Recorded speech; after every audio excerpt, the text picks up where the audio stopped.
Kota classes में आज आपका स्वागत है। आज पढ़ने वाले हैं इंटीग्रेशन। क्या इंटीग्रेशन? तो क्या आपको पता है इंटीग्रेशन जो क्लास 12th की चैप्टर है उसमें क्या क्या पढ़ना है, या आप पढ़ चुके हैं पहले? अगर नहीं पढ़े हैं तो यहाँ से आप स्टार्ट कर सकते हैं। ये किसके लिए है? तो ये बोर्ड के बच्चा के लिए भी है, थोड़ा बहुत से ज़्यादा नहीं बोल सकते हैं। और ये जो हम स्पेशली तैयार कर रहे हैं ये जेईई मेंस के लिए कर रहे हैं। किसके लिए? जेईई मेंस के लिए।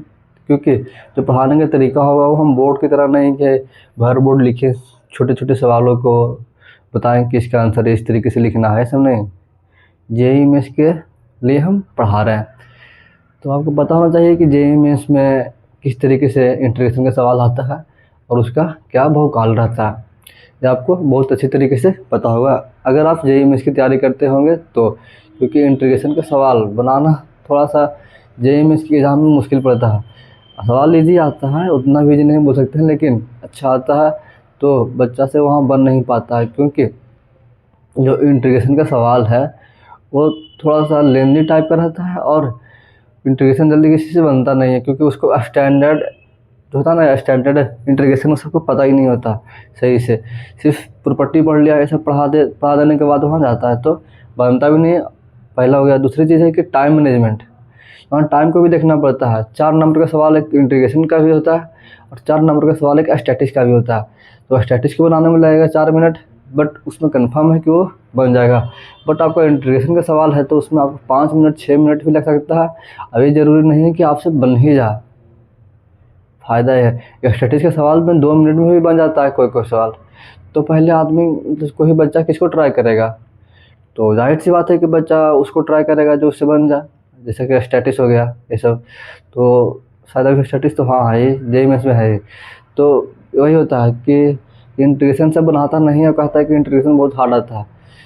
दिक्कत है कि वहाँ पर अपना तक चूज करने के कि हाँ इसको चूज़ किया, कौन सा टॉपिक को पहले चूज करें कि उससे नंबर, क्योंकि जेईई में से ना नंबर लाना होता है। अपन 6 सवाल 8 सवाल कर दिया 25 में से तो फिर हो गया 98% मैथ्स है बस। तो आपको इस बात को ध्यान देना होगा। तो हम पढ़ाने वाला है इंटीग्रेशन, जो कि किसके लिए है? जेईई मेंस के बच्चा के लिए। और बोर्ड का बच्चा जो ऑफलाइन या कहीं पढ़ चुका है उसके बाद ये देख सकता है, कोई दिक्कत नहीं है। या बोर्ड का भी पढ़ सकता है अगर सीबीएसई इंग्लिश मीडियम में हो तो देख लेना, हिंदी मीडियम में हो तो भाई पहले पढ़ना होगा आपको फिर देखना। तो आज पढ़ने वाला है इंटीग्रेशन। क्या पढ़ेंगे? इंटीग्रेशन। इंटीग्रेशन आपका 2 टाइप का होता है। कितने टाइप का होता है? 2 टाइप का होता है। इंटीग्रेशन आपका 2 टाइप का होता है। पहला होता है इनडेफिनिट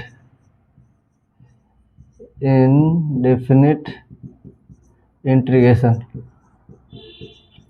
क्या होता है? Indefinite integration. फिर दूसरा आपको होता है डेफिनिट इंटीग्रेशन। इंटीग्रेशन जो इंडेफिनिट है और डेफिनिट है, इसमें क्या है? जो इंडेफिनिट है इसमें आपका लिमिट नहीं रहेगा, इंटीग्रेशन रहेगा बट उसमें लिमिट नहीं दिया हुआ रहेगा। बट इंडेफिनिट में क्या होगा कि हम लिमिट दे देंगे कि आपको इंटीग्रेशन करना है कहाँ से कहाँ तक। तो आपको फिक्स कर दिए हैं एकदम यहाँ से यहाँ तक कि आपको इंटीग्रेट करना है, इससे ज़्यादा नहीं करना है। ये आपका डेफिनिट हो गया। इंडेफिनिट में कुछ नहीं, जहाँ तक चल जाए उसका मतलब नहीं है, उसको इनडेफिनिट बोलते हैं। डेफिनिट में एक आपको लिमिट लगा देंगे, उसको बोल देंगे कि आपका डेफिनिट इंटीग्रेशन है। तो देखो इंटीग्रेशन समझने के लिए यानी इंटीग्रेशन आपको बढ़िया करने के लिए सबसे पहले आपको इनडेफिनिट इंटीग्रेशन को ध्यान देना होगा। किसको ध्यान देना होगा? इनडेफिनिट इंटीग्रेशन को। अगर आपका इनडेफिनिट इंटीग्रेशन सही में सही हो जाता है तो आपको इसमें कोई दिक्कत नहीं है। इसमें फिर प्रॉपर्टी पढ़ो और चैप्टर ख़त्म करो। इसका मतलब कि आपको इंटीग्रेशन सही करने के लिए सबसे पहले आपको इनडेफिनिट इंटीग्रेशन पे ध्यान दिया जाता है। और जबकि टाइम इसमें लगता है पढ़ाने में, सवाल इससे आता है जेईई मेंस में। टाइम आपको इनडेफिनिट इंटीग्रेशन पढ़ने में लगता है ज़्यादातर, और सवाल जेईई मेंस में इससे आता है। 2-3 सवाल तो इससे आ जाता है, इसे नहीं हुआ आता है। और कारण क्या हुआ? इंडेफिनिट से आता है, बट क्योंकि जो जेईई मेंस का पैटर्न है वो आपका ऑब्जेक्टिव वाला है। तो बच्चा को अगर डेफिनिट नहीं करके देता है तो क्या होता है कि वो ऑप्शन मिला के जिसमें देखो जो इंटीग्रेशन है वो डेरिवेटिव का क्या होता है, उल्टा होता है। तो उसको जो ऑप्शन में आता है उसको डेरिवेटिव कर देता है तो इंटीग्रेशन आ जाएगा। तो बच्चा पहले उसको ऑप्शन से छांटता था किस तरीके से करेंगे तो कोई दिक्कत ना होता था। तो यही मैं उसको देखते हुए कहा कि कोई फ़ायदा नहीं है, बस उसमें लिमिट लगा दो। लिमिट लगाने के बाद क्या होगा कि उसका वैल्यू आता है। इंटीग्रेशन इनफिनिट ही है बट उसमें लिमिट लगा दिया तो उसका वैल्यू आता है। तो अब निकाल के दिखा दो इंटीग्रेशन आता है तो इसका फ़ायदा यही है। इसीलिए डिफिनिट इंटीग्रेशन से सवाल ज़्यादा बनता है इंडिफिनिट के तुलना में। तो इंडिफिनिट ही बनता है क्योंकि टाइम तो इसमें ही देते हैं ना। हो गया। देखो जो कंसेप्ट है इंटीग्रेशन का, जो कंसेप्ट आपका है क्या है, ये कंसेप्ट बोलता है कि इंटीग्रेशन है कोई फंक्शन है, कोई आपका एक फंक्शन है। क्या है, कोई फंक्शन है। तो इसका हम डेरिवेटिव करेंगे। क्या करेंगे, डेरिवेटिव करेंगे। तो भाई क्या यहाँ पर क्या कर रहा है, डिफरेंशिएशन कर रहा है।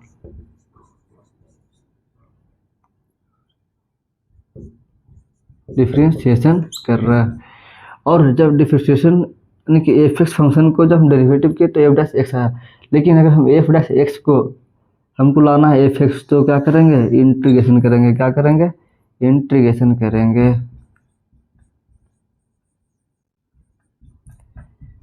ठीक है, इंटीग्रेशन करेंगे। इसका मतलब कि तुमको पता होना चाहिए जो इंटीग्रेशन है वो रिवर्स प्रोसेस ऑफ डिफरेंशिएशन है। तो लिख सकता है स्टार्ट देके कि आपका इसमें जो इंटीग्रेशन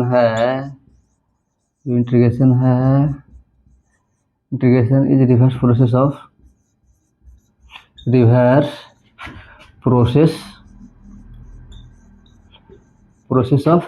डिफरेंशिएशन। इसको आप लिख सकते हो। क्या हो गया कि डिफरेंशिएशन का क्या हो गया, उल्टा हो गया आपका क्या, इंटीग्रेशन। तो इंटीग्रेशन आपका क्या है, रिवर्स प्रोसेस ऑफ डिफरेंशिएशन। क्या आपको दिख रहा है लिखा हुआ, हाँ जी दिख रहा है, कोई दिक्कत नहीं है। तो आपको इसमें कोई दिक्कत नहीं होना चाहिए।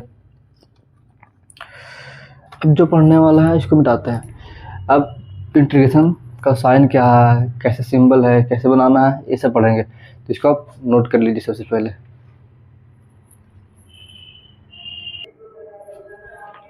चलो आगे बढ़ते हैं। अब जो पढ़ने वाला है वो क्या है, चैप्टर का हेडिंग दो। चैप्टर तो जो आपका है इंटीग्रेशन, तो नहीं कि पहला पार्ट दे दो इनडेफिनिट इंटीग्रेशन। इनडेफिनिट इंटीग्रेशन क्या दे, आप हेडिंग दे दो इंटीग्रेशन, इनडेफिनिट इंटीग्रेशन आपको पढ़ना है। इसका मतलब कि इसमें आपको लिमिट नहीं दिया हुआ रहेगा। ये देखो क्या बोला कि इंटीग्रेशन किसका रिवर्स प्रोसेस है, डिफरेंशिएशन का। तो बोल सकते हैं कि मान लो कोई फंक्शन है, इसको हम करते थे डेरिवेटिव कर रहे हैं with respect to d x. तो इसका जो वैल्यू आएगा वो जी एक्स आएगा। क्या आएगा, जी एक्स आएगा। अगर हम जी एक्स को इंटीग्रेट करेंगे, अगर हम जी एक्स को हम इंटीग्रेट करेंगे, इसको ना भेज दो, अगर इसको हम इंटीग्रेट करेंगे with respect to d x, तो आपका क्या आएगा, एफ एक्स प्लस सी आएगा। क्या आएगा, एफ एक्स प्लस सी आता है। इसको रहने दो, यानी कि एफ एक्स प्लस सी आता है। अगर हम जी एक्स को हम इंटीग्रेट करेंगे तो आपको क्या आएगा, यानी कि एफ एक्स फंक्शन को हम डेरिवेटिव किए हैं तो आपका जी एक्स आया। अगर हम जी एक्स को इंटीग्रेट करेंगे तो आपका एफ एक्स आएगा। यही आपका इंटीग्रेशन का कंसेप्ट है। तो भाई इसको क्या बोलते हैं, ये आपका जो है इसको ये आपका इंटीग्रेशन साइन है। क्या है, इंटीग्रेशन का इंटीग्रल साइन। ठीक है, ये आपका क्या हो गया, इंटीग्रल साइन। ये आपका इंटीग्रेटेड, ये आपका integration with respect to x. ये आपका क्या होगा, integration with respect to x करना होगा। और जो आपका फंक्शन आएगा, जो आपका फंक्शन आएगा उसको क्या बोलेंगे, इंटीग्रल जो आया है वो इंटीग्रल बोल दो या एंटी डेरिवेटिव बोल दो। क्या बोल दो, एंटी डेरिवेटिव बोल दो। क्या बोल दो, एंटी डेरिवेटिव बोल दो। ये आपका क्या है, कांस्टेंट, सी को कांस्टेंट बोलते हैं, या आर्बिट्रेरी कांस्टेंट बोल दो, कोई दिक्कत इसमें नहीं है, इसमें कोई दिक्कत आपको नहीं होना चाहिए। हो गया।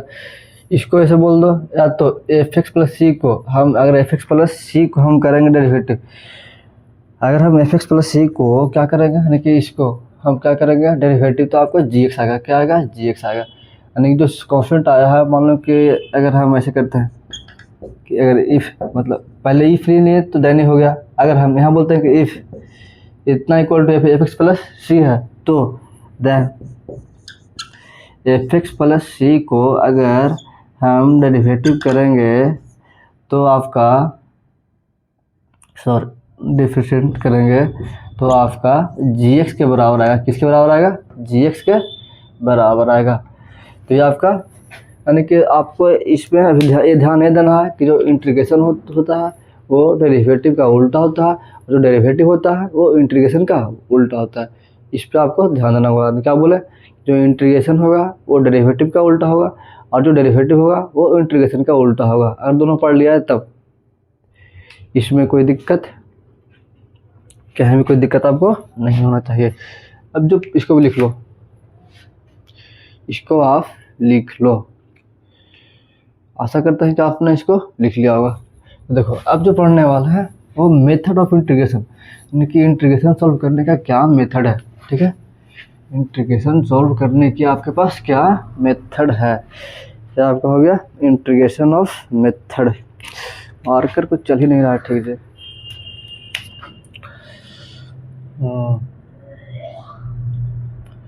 मेथड ऑफ इंटीग्रेशन, आप इसको बोल सकते हैं कि MOI, मेथड ऑफ इंटीग्रेशन, ये हम पढ़ने वाले हैं। तो भाई जो मेथड आपका होता है वो पहला होता है अलजेब्रा मेथड। क्या होता है, अलजेब्रा मेथड, यानी कि बोल सकते हैं कि अलजेब्रा ऑफ इंटीग्रेशन। क्या होगा, अलजेब्रा ऑफ इंटीग्रेशन बताना है। तो अलजेब्रा ऑफ दिख रहा है जैसे लिखा हुआ,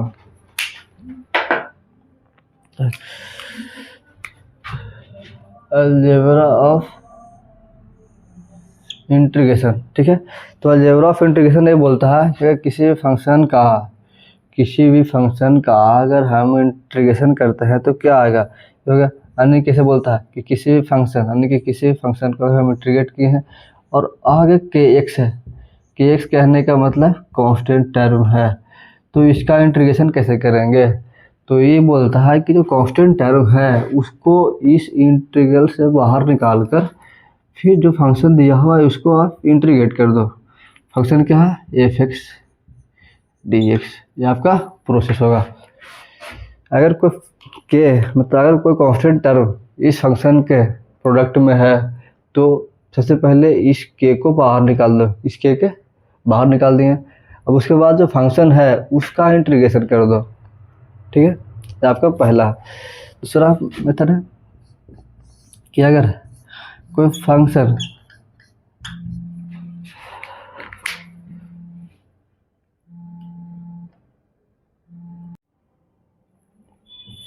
देखो, ये तो पढ़ लिया, जो कांस्टेंट टर्म है उसको बाहर निकाल लो। अरे कॉल आ जाता है यार।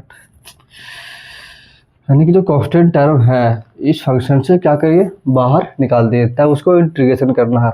अब जो है क्या बोल रहा है कि कोई फंक्शन के अंदर ऐसे रहेगा कि एफ एक्स प्लस जी एक्स है, क्या है, एफ एक्स प्लस जी एक्स है, इसका करना है इंटीग्रेशन। तो अगर अंदर में जो दो फंक्शन, जो एफ एक्स और जी एक्स है विथ रिस्पेक्ट टू एक्स है, दोनों फंक्शन, और इसका इंटीग्रेशन करना है तो कुछ नहीं करेंगे, सबसे पहले दोनों को अलग अलग कर लेंगे। एफ एक्स है तो F x d x, plus है तो प्लस, फिर जी एक्स है तो जी एक्स डी एक्स, ये आपको करना होगा। फिर आपको यह है तीसरा कि अगर कोई फंक्शन एफ एक्स माइनस जी एक्स है, इसका निकालना है क्या, इंटीग्रेशन। तो क्या करेंगे कि integration of f x d x minus integration of g x d x, इसका मतलब कि यहाँ पे प्लस रहेगा तो प्लस करेंगे, माइनस रहेगा तो माइनस। अब ये मत करना कि गुना रहेगा तो गुना कर देंगे, नहीं जी, इंटीग्रेशन में प्रोडक्ट रूल नहीं होता। इंटीग्रेशन में पढ़ना है एक प्रोडक्ट प्रकार का रूल, बट ये प्रोडक्ट रूल इंटीग्रेशन में नहीं होता है, ठीक है। तो ये आपको अलजेब्रा ऑफ इंटीग्रेशन हो गया पहला। मेथड ऑफ इंटीग्रेशन में ही आपको क्या है, अलजेब्रा ऑफ इंटीग्रेशन ये हो गया आपको क्लियर। तो इसको आप नोट कर लीजिए, क्या कीजिए, नोट कीजिए। तो इसको आप नोट कर लिए होंगे, दिख भी रहा होगा, चलो दिख रहा है काम भर इसको।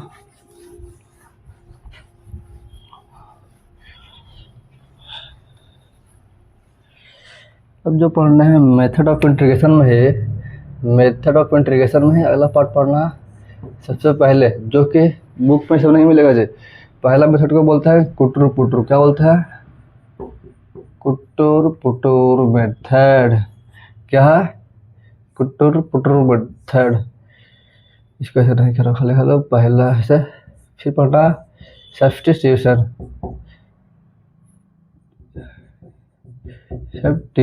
सब्स्टिट्यूशन मेथड ये हो गया। कुटुर पुटुर मेथड पढ़ेंगे, इसमें बेसिक चीज़ होता है जो कि इंटीग्रेशन पूरा सीख सकते हैं, बेसिक, जो कि कुटुर पुटुर के थ्रू बोलते हैं कि हम इसका नाम देंगे कुटुर पुटुर है, बेसिक होता है, ठीक है। ऐसे कोई बुक में नहीं मिलेगा कि ये सब मत होना कि हम जाके बुक में खोज रहे हैं कि सर कुटुर पुटुर तो दिख ही नहीं रहा। तो ये बोल दे रहे हैं पहले है कि आपको ये बुक में नहीं मिलेगा, ठीक है। तो पहला है कुटुर पुटुर मेथड, दूसरा है सब्स्टिट्यूशन मेथड। क्योंकि देखो हम पढ़ा रहे हैं जेईई में से, हमको सवाल बनाने से मतलब है, बोर्ड में लिखना तो है नहीं, बोर्ड के लिए ऑफलाइन चल रहा है, तो आप देख सकते हैं। फिर है इंटीग्रेशन बाय पार्ट, क्या है, इंटीग्रेशन बाय पार्ट है, इंटीग्रेशन बाय पार्ट, ठीक है। क्या है, इंटीग्रेशन बाय पार्ट है। अब पढ़ना है लास्ट के पार्शियल फ्रैक्शन, यानी कि आपको 4 मेथड पढ़ाएंगे। क्या पढ़ाएंगे, 4 मेथड, कुटुर पुटुर method, substitution method, integration by part और पार्शियल फ्रैक्शन। सब्स्टिट्यूशन होता है कि उसमें पुट करके मतलब कुछ अलग से निकाल के उसको इंटीग्रेट करो, ये हो गया। इंटीग्रेशन बाय पार्ट में कि ये एक प्रकार का प्रोडक्ट रूल है, ये एक प्रकार का प्रोडक्ट रूल नहीं बोला जा रहा है, एक प्रकार का, यानी कि इंटीग्रेशन को मतलब खंडस करना, हिंदी में बोलते हैं खंडस, तोड़ना। तो इंटीग्रेशन को तोड़ने के लिए काम किया जाता है दो, अगर प्रोडक्ट रूल में है तो, ठीक है। फिर है पार्शियल फ्रैक्शन, पार्शियल फ्रैक्शन भी आपको पढ़ना होगा। पार्शियल फ्रैक्शन ये नहीं होता जो इस सब में होता है, सब्स्टिट्यूशन ये सब में दिक्कत होता है, उसको पार्शियल फ्रैक्शन के थ्रू इजीली बना दिया जाता है, ठीक है। कुटुर पुटुर में जो तुमको नहीं दिख रहा है वो पार्शियल फ्रैक्शन के थ्रू दिख जाता है कि क्या करें। तो आपको 4 को मेथड पढ़ना है, क्या, इंटीग्रेशन बाय मैंने कुटुर पुटुर method, substitution method, integration by part और पार्शियल फ्रैक्शन। 4 को पढ़ो, चैप्टर खत्म।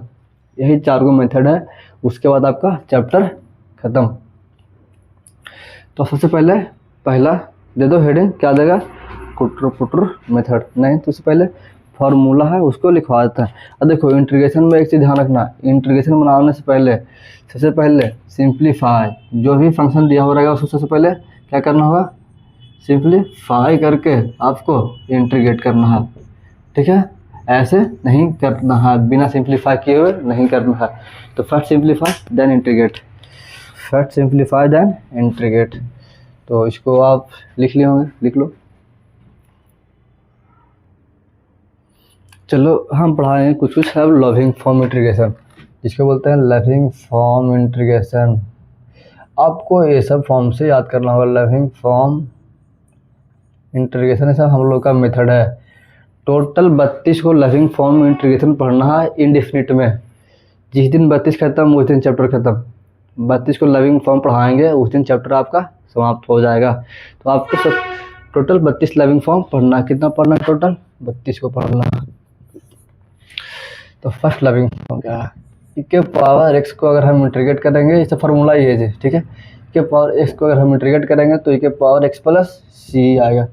क्या आएगा, e के पावर x प्लस c। अगर 1/x को हम क्या करेंगे, इंटीग्रेट करेंगे 1/x को क्या करेंगे, इंटीग्रेट करेंगे तो आपका ln mod x plus c आ जाएगा। तीसरा है कि अगर एक फ्री हो गया, इसके बाद इसका x के पावर n dx इसका इंटीग्रेट करना है तो आपका x के पावर n है, इसको ऐसे लिख दो कि x के पावर n है विथ रिस्पेक्ट टू dx, तो x के power n plus 1 upon n plus 1 plus c होता है। क्या होता है, अगर हमको इंटीग्रेशन करना है x के power n with respect to dx तो n ऊपर में आपका ऐड हो जाएगा upon n plus 1 plus c। इस पर कोई दिक्कत, मार्कर सब चल नहीं रहा है यार। चौथा है क्या, एक के पावर x dx, तो इसका इंटीग्रेशन होता है कि एक के power x upon ln a plus c होता है। क्या होता है, एक के पावर x dx, एक के पावर, इसका इंटीग्रेशन निकालना है कि एक के पावर x का integration with respect to dx, तो उसका जो इंटीग्रेशन आएगा वो एक के power x upon ln a plus c आएगा। क्या आएगा, ln a प्लस c आएगा। पाँचवा है आपका इंटीग्रेशन निकालना कि साइन x का इंटीग्रेशन क्या होगा विथ रिस्पेक्ट टू dx।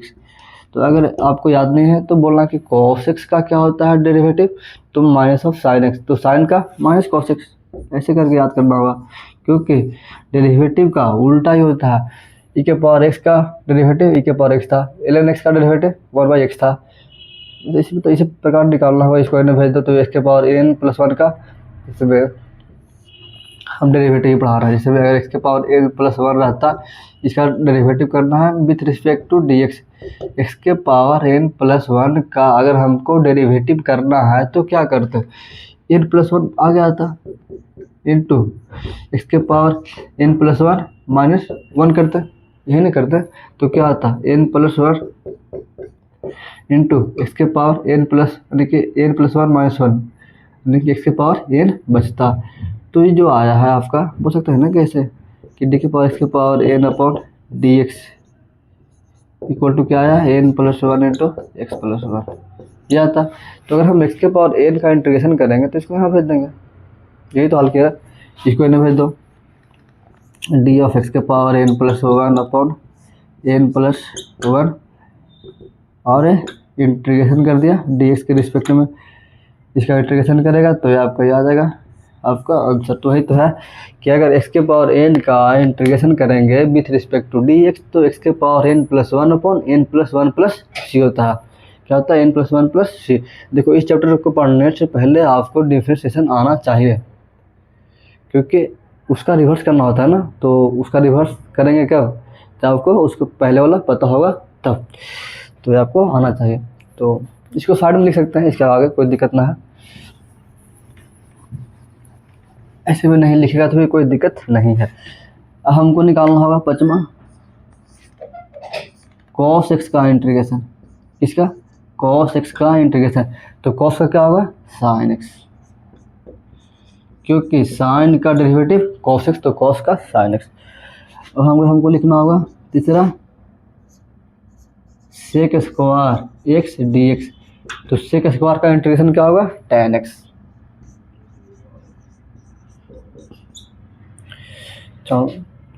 पाँचवा, ये छठा हो गया ना जी, आपका छठा हो गया। सातवां है कि अब cosec स्क्वायर x का इंटीग्रेशन, तो बताओ cot x का इंटीग्रेशन क्या आता है, minus cosec square x, cot का डेरिवेटिव क्या आता है, तो minus of cosec square x, तो cosec स्क्वायर का इंटीग्रेशन तो minus of cot x plus c, और क्या होगा प्लस ये आपका माइनस, माइनस क्या दिख रहा है नीचे, हाँ दिख रहा है, ठीक है, ये आपको दिख रहा है। अब आपको पढ़ना है आगे लाइन की तरह, मार्कर तो नहीं चल रहा है।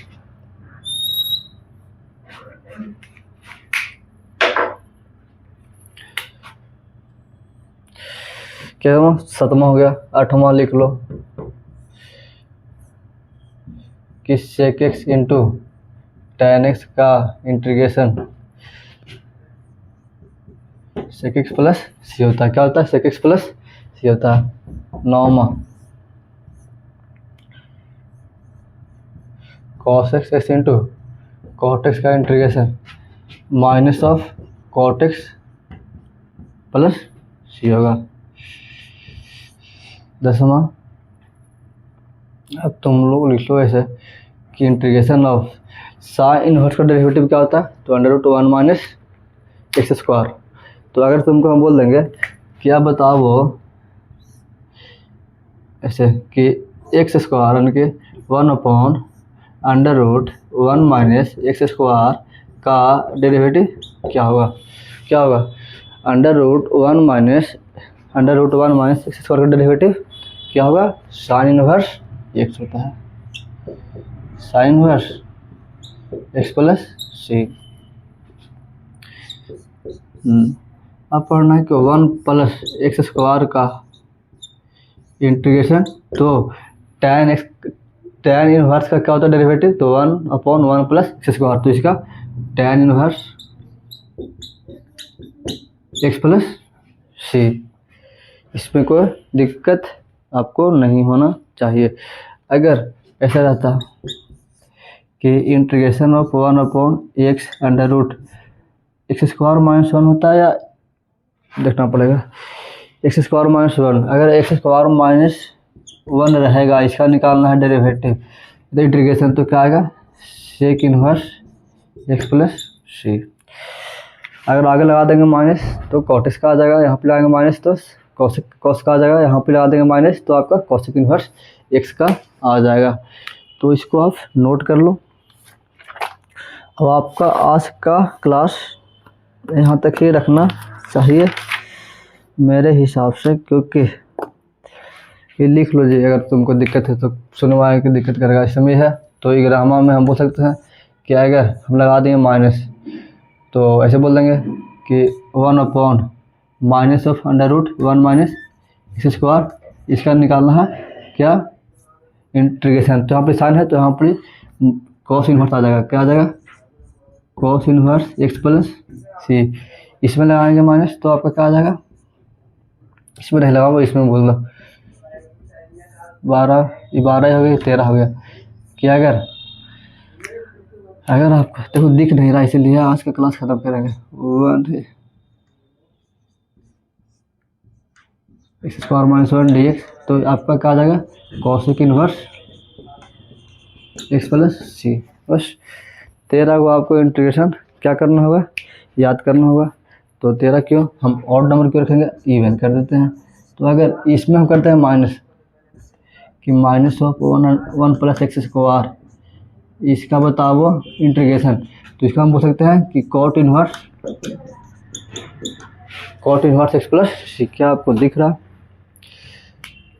कॉट इनवर्स एक्स प्लस सी दिखना चाहिए।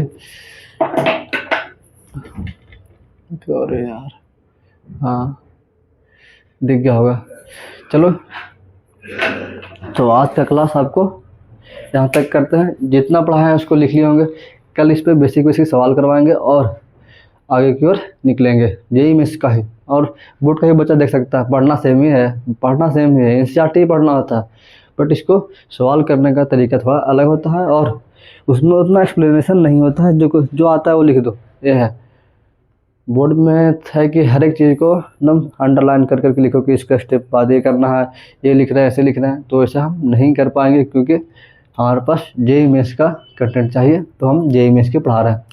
ठीक है, तो आज का लेक्चर देखने के लिए आपको बहुत बहुत धन्यवाद। अगर समझ में आया हो तो बहुत बढ़िया, नहीं आया हो तो आप एक बार ट्राई कीजिएगा फिर से समझने की कहाँ पे आपको दिक्कत हो रहा है। आप उसको बता भी सकते हैं कि हाँ सर हमको यहाँ पे दिक्कत हो रहा है। तो बहुत बहुत धन्यवाद, इतना आपने टाइम दिया इसके लिए।